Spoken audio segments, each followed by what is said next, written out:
Hey friends, spellcasting classes are already full of potent rules, but sometimes subclasses add just a little bit too much. Running over 300 games a year, I see a lot of different spellcasting combos and a lot of these subclasses, and so today I'll give you tips on how to handle some of the hardest ones and dispel a little bit of that power when you need to in order to give a good challenge. The Silver-Tongued Eloquence Bard. The Eloquence Bard's silver tongue reads, "You are a master at saying the right thing at the right time. When you make a Charisma Persuasion or Charisma Deception check, you can treat a d20 roll of 9 or lower as a 10. While we always knew that every bard wanted to be a 10, having them roll some of the skills that they often view as most useful as automatic 10s at such a low level can be an incredible boon. Given that they have expertise, why wouldn't you become an expert liar and persuader when you have the ability to ensure that at very low levels you're automatically getting 17s on your checks every time that you're making them, and at higher levels you are absurdly getting automatic 27s every time that you roll a persuasion or deception check. This makes it not only incredibly unlikely that anybody is ever going to succeed against you in an opposed check for those occasions when someone might be actively suspicious, but those circumstances where people are not actively suspicious and flat DCs are being used or passive insights or the like are being put into play, your Eloquence Bar just automatically succeeds, taking all of the tension out of those situations. Frankly, the answer to this particular ability is not to not allow the bard to have those moments of awesomeness and persuasiveness. What you really need to focus on is that no matter how good they are at persuasion and deception, everything is only as good as the words being used by your players and the situation that they're put in. Anytime that a character says something that is patently false,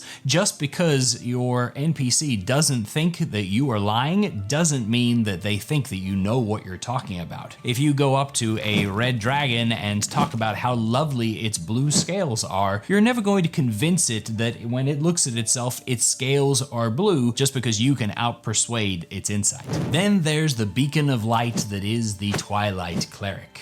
Though they have a bunch of different abilities that are honestly pretty busted and amazing, the Twilight Sanctuary ability is the one that we're focusing on today. And it's the secondary ability of that gives a hint as to how it can be dealt with. As an action, this ability allows you to present your holy symbol and create a sphere of twilight. The sphere is centered on you, has a 30-foot radius, and is filled with dim light. The sphere moves with you and lasts for a minute or until you're incapacitated or die, and whenever a creature, including you, ends its turn in the sphere, you can grant the creature one of the benefits. Either temporary hit points equal to 1d6 plus your cleric level, or the ending of a charmed or frightened effect.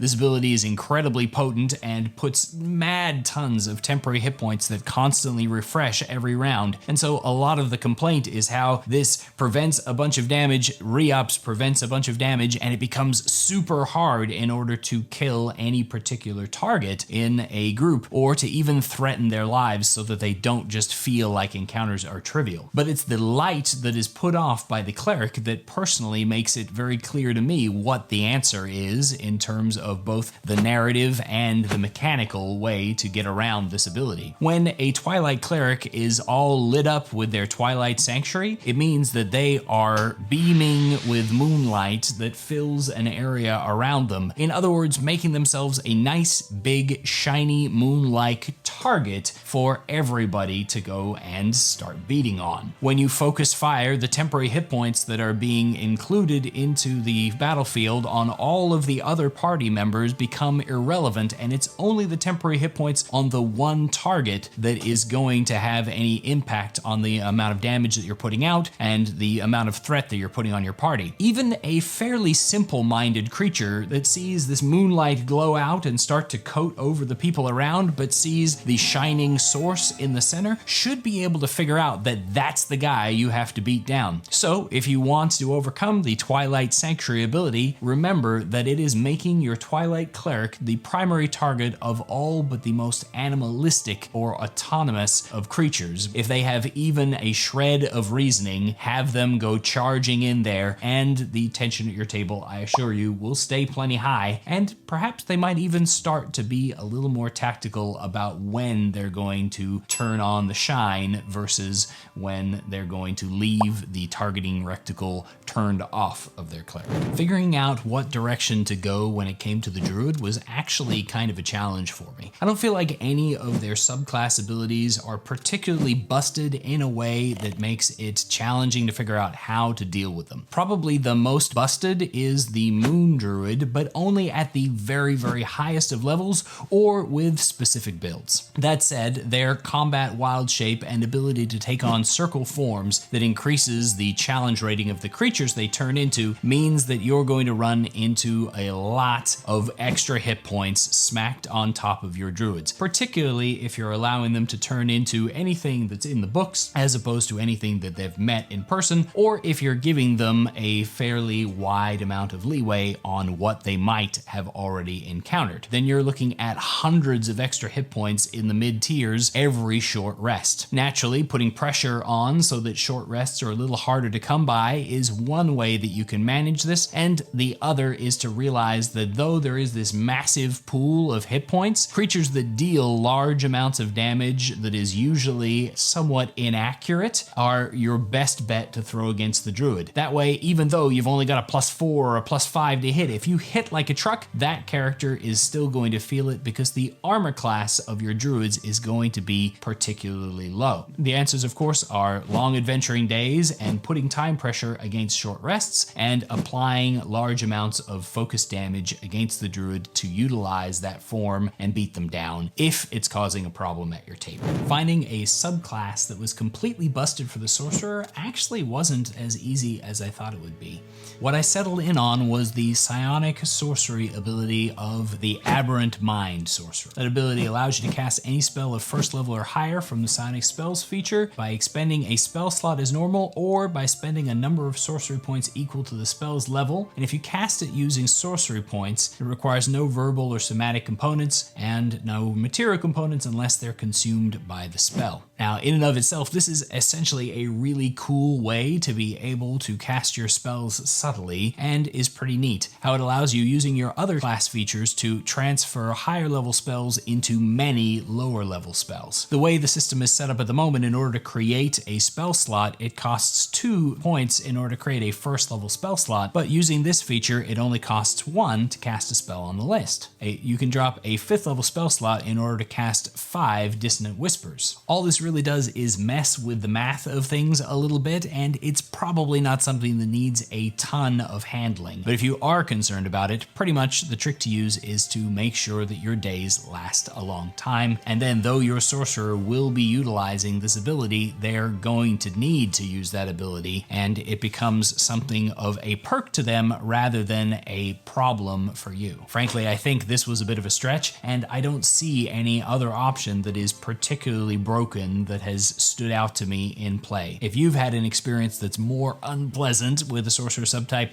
I would love to hear it. But for now, let's move on to the Warlock, and particularly the Hexblade Warlock and the Hex Warrior ability. At first level, you acquire the training necessary to effectively arm yourself for battle, proficiency with medium armor, shields, and martial weapons, and you gain the ability to set a specific weapon that utilizes your charisma modifier instead of whatever statistic would normally be used for that fighting style. There are a couple of restrictions in that you cannot have the two-handed property. A pure Hexblade is cool and flavorful as an option, but as a first level dip for paladins and sorcerers, and sometimes even bards, it's kind of obnoxious. Unfortunately, the best fix for Hexblades lies in your house rules. How I fixed the Hexblade problem at my own tables was to adopt Treant Monk's 3 house rules. Check out this video for a little more detail on that, but essentially it reins in at least the sorcerers from being able to utilize their spells if they're dressed in the medium armor and shield that the Hexblade gives them access to.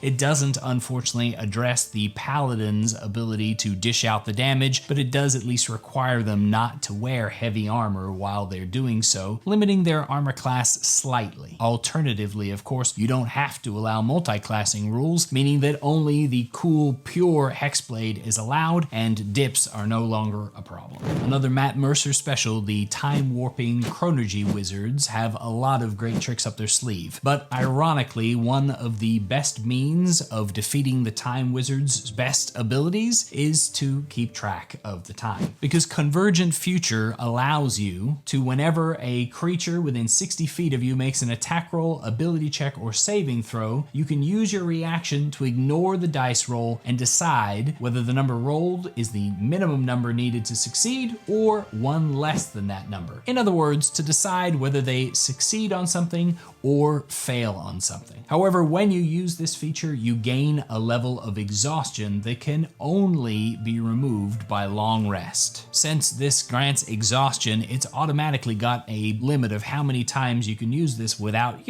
dying, and so the answer to the potential power of this ability is to ensure that a character can't just one and done use this in order to solve their problem and then go home for a long rest. Putting in a full adventuring day or having multiple situations come up that are going to stress the wizard and encourage them to use this ability keeps it in balance without too much trouble. Their Arcane Abeyance feature is also pretty potent. Don't be afraid to kill any permanent effects that are brought into being by that, but otherwise the concentration and action economy mechanics keep it from being too outrageous. Finally, the Artificer. Though honestly, their subclasses are not the thing that makes them so stinking strong. Their base abilities are the best thing about them, especially including their flash of genius. But since this is about subclasses, I went ahead and picked the Armorer as the most broken subclass. With one of the few marking abilities in the game, the Armor model ability to take on the Guardian role creates a kind of mechanic that is otherwise not very often seen. Because a creature hit by the Thunder Gauntlet created by that model has disadvantage on attack rolls against targets other than you until the start of your next turn, thanks to the distracting pulse whenever it tries to attack somebody else. Considering that the Armorer is also able to get themselves some of the highest armor classes in the game, you are looking at a creature that can take the hits and avoid the hits against themselves while stopping you from attacking anybody else. However, since the Armorer is primarily an intelligence-based character, as a frontline defender, they are unusually vulnerable to attacks that target strength, which means that you can have your monster grapple them, knock them prone to gain advantage in order to get past that armor, and even though they are forced to attack the Armorer, they can keep punching it down into the ground over and over again until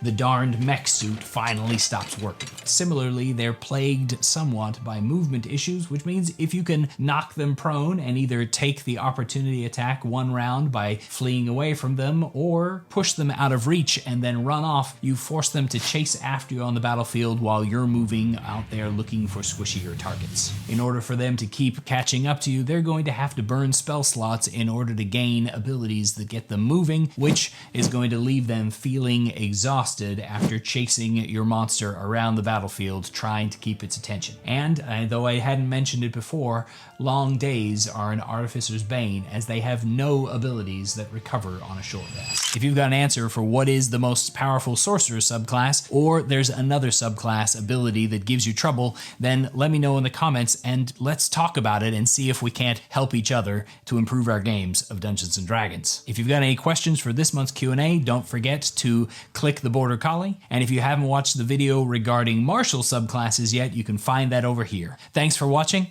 and happy adventuring.